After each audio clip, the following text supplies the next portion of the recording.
నమస్తే sir. Hindu spiritual కోచింగ్కి నా హృదయపూర్వక ధన్యవాదాలు. నా పేరు సులోచన. నేను ప్రొద్దుటూరు నుంచి. నా వయసు 44 సంవత్సరాలు. నన్ను దివ్య గారు జాయిన్ చేశారండి. నేను ముఖ్యంగా ఈ L1లో జాయిన్ అవ్వడానికి ముఖ్య ఉద్దేశం ఏంటి అంటే ఆధ్యాత్మికంగా ఉన్నతంగా ఎదగడం కోసం నేను ఇందులో జాయిన్ అయ్యాను. అయితే ఈ L1 కంప్లీట్ చేసేసరికి నేను అనుకున్న దానికంటే చాలా ఎక్కువనే పొందానని చెప్పొచ్చు. అవి ఏంటంటే ముఖ్యంగా ఈ 2 లెవెల్స్ కంప్లీట్ అయ్యేసరికి నేను 6 కేజీలు తగ్గానండి. ఇంకా స్కిన్ గ్లో బాగా వచ్చింది. స్కిన్ సాఫ్ట్గా అనిపిస్తుంది. నాకు ఈ సెషన్లో జాయిన్ అవ్వడానికి ముందు కొంచెం ఎనర్జీ లెవెల్స్ తక్కువగా ఉండేవి.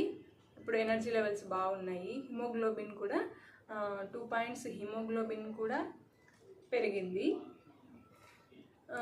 ఇంకా 24 డేస్ కంటిన్యూస్గా నీరాహార సంయమ పూర్తి చేయడం చాలా చాలా సంతోషంగా అనిపించింది. నాలో చాలా కాన్ఫిడెన్స్ కూడా నింపింది. హెల్తీగా ఉన్నాను ఓవరాల్గా. ఇంకా ఏంటి అంటే ఎప్పుడైతే బాడీలో ఇలా నీరాహార సంయమ చేస్తున్నప్పుడు క్లెన్సింగ్ జరుగుతుందో at the same time mind లెవెల్లో కూడా ఆ క్లీనింగ్ అనేది జరుగుతున్నది గమనించానండి. ఎప్పుడు కూడా మన శరీరము మనసు రెండు ముడిపడే ఉంటాయి. ఎప్పుడైతే శరీరం మీద మనం వర్క్ చేస్తున్నప్పుడు మనం మానసికంగా కూడా మంచిగా తయారవుతాం అన్నది చాలా దగ్గరగా అబ్జర్వ్ చేశాను. ఇది ఇంకా నెక్స్ట్ సత్యనిష్ట సంయమ L2లో కూడా చాలా మంచిగా అనిపించింది. చాలా విషయాలు తెలుసుకున్నాము. ముఖ్యంగా ఏంటి అంటే సత్యనిష్ట సంయమ అంటే మనం చెప్పిన విషయాన్ని నిలబెట్టడం అన్నది చాలా కష్టము. దానికి చాలామంది సహకరించాలి అని అనుకుంటాము. కానీ గురువుగారి గైడెన్స్లో మనము దాన్ని ఎలా ముందుకు తీసుకెళ్ళాలి అన్నది చాలా బాగా అర్థమైంది. కొన్ని ప్రాక్టికల్గా కూడా నేను అనుభూతి చెందాను. చాలా బాగా అనిపించింది. ఇంకా విగ్రహారాధన గురించి, పూజ గురించి, శ్వాస గురించి ఇలా చాలా మంచి విషయాలు తెలుసుకున్నాను.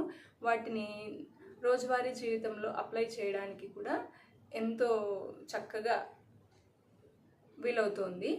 అందుకు చాలా హ్యాపీగా ఉంది. సత్యనిష్ట సమయంలో భాగంగా మనం ఏదైనా ఒక సంకల్పాన్ని చేసినప్పుడు దాన్ని నిలబెట్టడం కోసం మనం చేసే సాధన అన్నది నేను చేశానండి. ఇందులో భాగంగా మనంలో పొటెన్షియల్ని మనం గుర్తించగలుగుతామన్నది బాగా అర్థమైంది. ఇంకా ఈ 24 డేస్ ఇలా 2 టైమ్స్ కంటిన్యూస్గా చేయడంతో ఆధ్యాత్మికంగా ఎంతో ఉన్నతి సాధిస్తున్నాను అన్నది కూడా బాగా తెలిసింది. ధ్యానం అన్నది కూడా మంచిగా కుదురుతుంది. చాలా ప్యాటర్న్స్ కూడా మెల్లిమెల్లిగా మన నుంచి వెళ్ళిపోతున్నది కూడా మనము గమనించగలుగుతామండి. ప్రతి ఒక్కరూ కూడా ఈ L1, L2 ఇవి చేస్తే చాలా బాగుంటుంది. నిరాహార సమయంలో మనము ఆరోగ్యాన్ని, ఆనందాన్ని, అలాగే ఆధ్యాత్మికంగా ఉన్నతిని కూడా సాధించవచ్చు. ప్రతి ఒక్కరూ జాయిన్ అవ్వమని నాకు తెలిసిన వాళ్ళందరికీ చెప్పాలని అనుకుంటున్నానండి. ధన్యవాదాలండి.